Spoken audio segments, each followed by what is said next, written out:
السلام علیکم ورحمۃ اللہ وبرکاتہ نحمدہ ونصلی علی رسولہ الکریم اما بعد۔ آج کا سبق سن لیجئے۔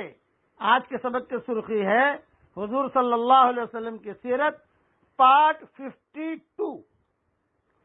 حضرت سعد ابن ابی وقاص یہ بھی مسلمان ہوئے، لیکن ان کے مسلمان ہونے کا قصہ وہ خود فرماتے تھے، حضرت سعد ابن ابی وقاص، کہ اسلام لانے سے 3 رات پہلے میں نے ایک خواب دیکھا۔ حضرت سعد ابن ابی وقاص کہتے تھے کہ میں ایک اندھیرے میں کھڑا ہوں، سخت اندھیرا ہے، اور اندھیرے کی وجہ سے کوئی چیز مجھ کو دکھائی نہیں دیتی، یہاں تک کہ میرا ہاتھ بھی دکھائی نہیں دیتا۔ میں بڑا ٹینشن میں ہوں خواب میں، کبھی اندھیرے میں کیسے آ گیا، کیا میٹر ہے۔ اچانک ایک میں نے چاند دیکھا، چاند طلوع ہوا۔ جب چاند طلوع ہوا اس میں روشنی تھی، میں پیچھے پیچھے چاند کے ہو لیا، چاند کی چاندنی میں چلتا گیا۔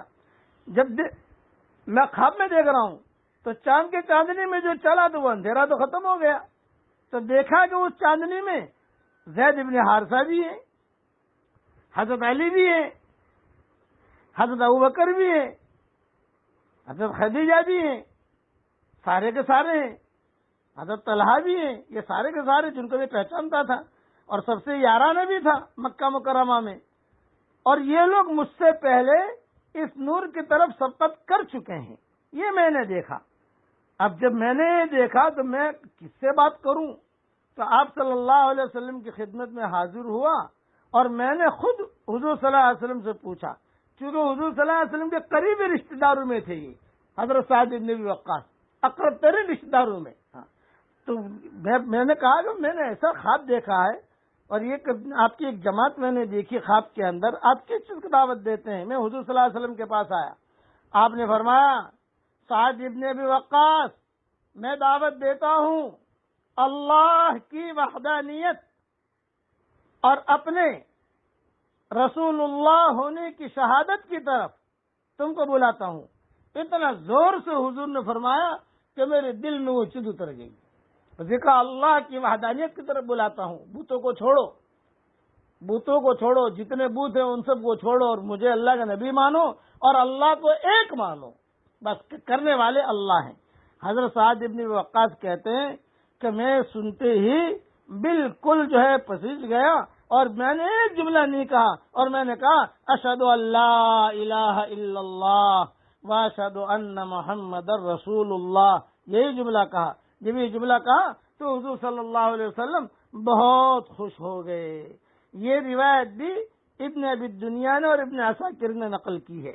تو خوابوں کے ذریعے سے بھی اللہ تعالیٰ نے لوگوں کو ہدایت دی۔ تمیم داری نے خواب دیکھا وہاں شام میں اور جناتوں نے دعوت دی۔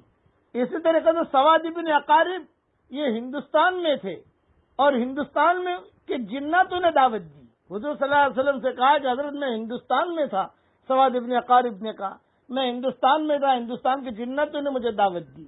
اسی طریقے پر کہیں سے کسی کو آواز آئی، کہیں سے کسی کو آواز آئی، کہیں کسی کو آواز آئی، اور وہ لوگ مسلمان ہوتے گئے۔ کبھی کچھ قصے ایسے بھی ہوئے کہ بتوں نے دعوت دی،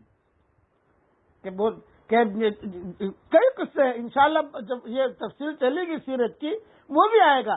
بتوں نے دعوت دی، درختوں نے دعوت دی کہ جاؤ محمد کے ہاتھ پر مسلمان ہو جاؤ، پہاڑوں نے دعوت دی۔ یہ اللہ کا نظام چلا۔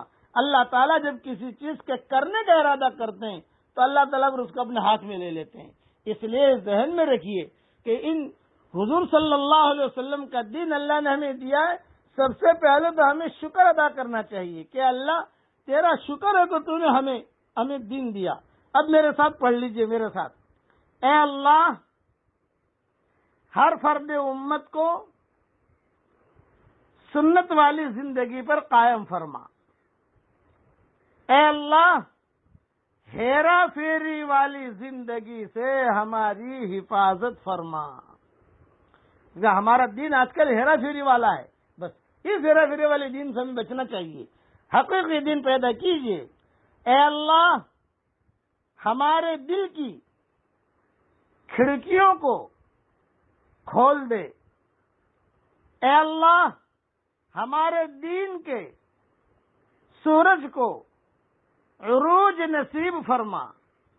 اے اللہ، سارے دروازے اس امت کے لیے بند ہو چکے ہیں، صرف آپ کا دروازہ کھلا ہوا ہے، ہم پر رحم اور کرم فرما، آمین۔ اور یہ بھی پڑھ لیجئے میرے ساتھ، سبحان اللہ و بحمدہ، سبحان اللہ العظیم۔